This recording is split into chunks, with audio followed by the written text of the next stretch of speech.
आज मकान तो महल जैसे हो गए हैं, लेकिन वृद्धाश्रम में हमारे माता पिता भटक रहे हैं।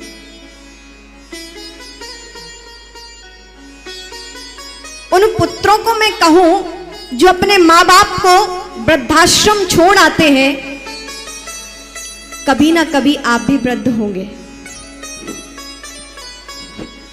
बात कड़वी जरूर हो सकती है। पहले क्या था? सहनशीलता थी, आपसी प्रेम था, बड़ों की बातों का महत्व था, जो कि आज नहीं है। आज बड़े बड़े महलों में तो हम रहते हैं, लेकिन हमारे बुजुर्ग लोग वृद्धाश्रम में कराह रहे हैं।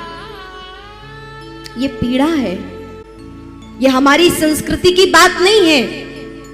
हमारे यहां कभी वृद्धाश्रम नहीं रहे हैं। हमारे यहां तो ये भी नहीं कहा जाता था कि माता पिता हमारे साथ रह रहे हैं। हमारे यहां तो ये कहा जाता था, बड़ा बेटा बुजुर्ग भी हो जाए, 60 साल का भी हो जाए और माता पिता जीवित हैं, तो ये कहा जाता था कि मैं माता पिता के साथ रहता हूं।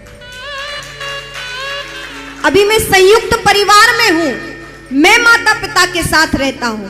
माता पिता मेरे साथ नहीं रहते, मैं माता पिता के साथ रहता हूं। वहां वर्चस्व माता पिता का होता था, वहां सम्मान माता पिता का होता था, और ये बात होती थी संस्कार की। आज कुल वधू आकर ही उन बुजुर्ग लोगों से किस तरह से वार्ता कर जाती है, आप लोग जानते होंगे। लेकिन पहले की परंपरा ऐसी नहीं थी। और कमी भी क्या है कि बुरा मत मानिएगा, ये समाज की वार्ता है और संतों का कार्य धर्म चर्चा करना भी है और समाज को संदेश देना भी है, इसलिए ये वार्ता यहां से कही जा सकती है।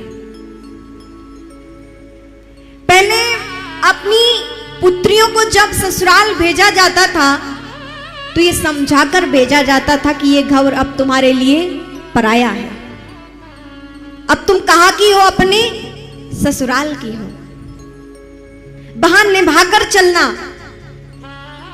अपनी सास से नजरें नीचे रख के बात करना, सारे सद्गुण उसमें भरे जाते थे। और आज क्या है? बेटी को यह सिखाकर भेजा जाता है, अरे कोई भी थोड़ी सी बात हो तुरंत मुझे फोन करना, मैं तुम्हें लेने आ जाऊंगा। ये घर बिगाड़ने का कार्य आप स्वयं कर रहे हैं। तभी आज आप देखें, हमारे यहां बिलगाव शब्द नहीं था, आज डाइवोर्स होते, तलाक होते हैं। हमारे यहां, हमारी भारतीय संस्कृति में कभी भी बिलगाव शब्द नहीं है, बल्कि 7 जन्म का बंधन कहा गया है, जन्म जन्मांतर का बंधन कहा गया है। ये हमारे यहाँ की परंपरा नहीं है। हमारी सनातनी परंपरा, हमारे यहाँ तो नववधू को भगवान नारायण और लक्ष्मी का स्वरूप कहा गया है। पुत्री घर में आ रही है तो लक्ष्मी आ रही है। ऐसी महान हमारी संस्कृति है, आप उसको छोड़कर कहां की संस्कृति अपना रहे हैं? कहां जा रहे हैं? उन्नति की ओर या अवनति की ओर?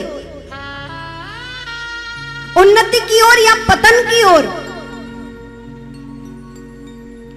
महाराज जनक जी महाराज ने जब मां सीता का, अपनी पुत्री का विवाह संपन्न कराया भगवान राम से, तो जनक जी महाराज हाथ जोड़कर कहते हैं दशरथ जी महाराज से, क्या कहा था? महाराज, ये सीता आपकी दासी है, आपके घर की। क्या कहा था? सीता आपके घर की दासी है। आज से ये मेरी पुत्री नहीं, आपके घर की दासी है। महानता देखे महाराज दशरथ ने भी कहा कि जनक जी, आप दासी ना कहें, वो तो हमारे घर की लाज है, हमारे घर की पुत्री है। हमारे घर पे पास में ही खड़ी थी कौशल्या। कहा, कौशल्या, हम अपने घर में पुत्र वधू नहीं, पुत्री लेकर आ रहे हैं।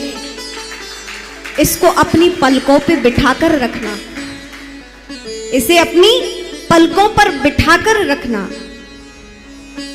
और मां कौशल्या ने सदैव, मां सुमित्रा ने सदैव मां सीता का वही स्थान रखा। कहने का तात्पर्य है कि आप अपनी भारतीय संस्कृति से जुड़े। हमारी संस्कृति बहुत दिव्य महान है। अच्छे संस्कारों को धारण करें, अच्छे विचारों को धारण करें। हमारे यहां बुजुर्गों के सम्मान की बात कही गई है। ऐसा हमारा महान भारत था। जरा पूर्व की ओर अपनी दृष्टि ले जाकर देखे कि पहले घर तो कच्चे होते थे, लेकिन मां बाप साथ में होते थे। एक पति पत्नी दंपति में बहुत तनाव होता था, बहुत कलह। किस बात पर? कि अपने माता पिता को तुम वृद्धाश्रम छोड़ आओ तो ही मैं इस घर में रहूंगी, और नहीं तो मैं अपने पुत्र के साथ जा रही हूं। ध्यान से सुनिएगा, इन माता पिता को अपने वृद्धाश्रम छोड़ आओ तभी मैं यहां रहूंगी, वरना मैं जा रही हूं। बहुत समय तक यह कलह चली। वह बेचारा व्यक्ति बहुत परेशान हो गया, तो उसने रिक्शा बुलाया और आज बहुत कड़क कठोर मन से माता पिता को रिक्शा में बिठाया और कहा हाथ जोड़कर कि पिताजी, माताजी, मेरा हृदय नहीं आपको वृद्धाश्रम भेजने का कर रहा है, लेकिन मैं क्या करूं, मैं अपने इस पुत्र को अपनी माता से विहीन करना नहीं चाहता। यह भी छोटा है, इसे मां की बहुत आवश्यकता है। मेरी पत्नी नहीं समझ रही है, लेकिन आप शायद मेरी पीड़ा समझें। आप कुछ समय के लिए वृद्धाश्रम चले जाएं।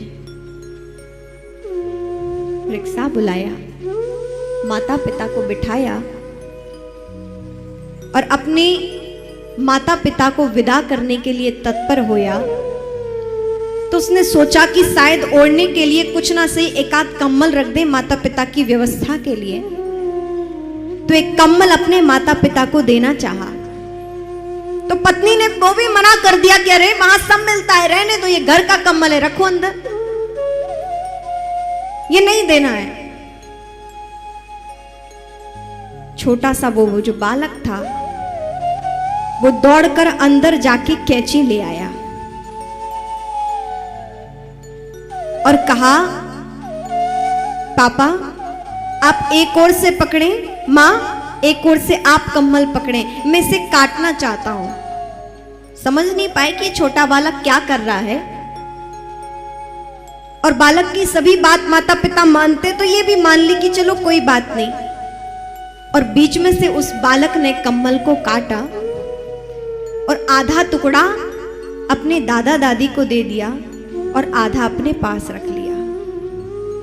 तो मां ने सोचा कि चलो, मैं तो ये कम्बल देने से मना कर रही थी, इसने आधा दिया, कम से कम आधा तो बचा लिया। मेरा पुत्र बहुत अच्छा है, आधा तो बचा लिया इसने। पूछा, बेटा तुमने आधा क्यों इस कम्बल को रखा? तो उस पुत्र का जवाब सुनिए क्या कहा। मां, पिताजी, जब आप बड़े होंगे ना, आप बुजुर्ग होंगे हमारे दादा दादी की तरह, तो ऐसे ही जब आपको रिक्शे में बैठकर जहां दादा दादी जा रहे हैं ना, मैं भी आपको भेजूंगा, तब आधा कम्बल मैं आपको दूंगा। ये आधा कम्बल तब मैं आपको दूंगा। तब उस स्त्री के बात समझ आई कि मुझसे बहुत बड़ी भूल हो गई। उसने तुरंत अपने सास ससुर को माफी मांगी कि माताजी मुझे क्षमा कर दें, पिताजी मुझे क्षमा कर दें, मुझसे बहुत बड़ी भूल हो गई। सास सम्मान दोनों को उतारा, अपने घर में लेकर आए, खूब फिर उनकी सेवा करी और उन्हें अच्छे से रखा। कहने का तात्पर्य ये है कि जैसा आप व्यवहार कर रहे हैं, कहीं ना कहीं वो व्यवहार लौटकर आपके साथ होने वाला है। क्योंकि बच्चे वो ही करते हैं जो वो देखते हैं। इसलिए अपने आप को सशक्त बनाएं, अपने आप को सद्गुणी बनाएं, ताकि आपकी संतति भी संस्कारवान हो सके।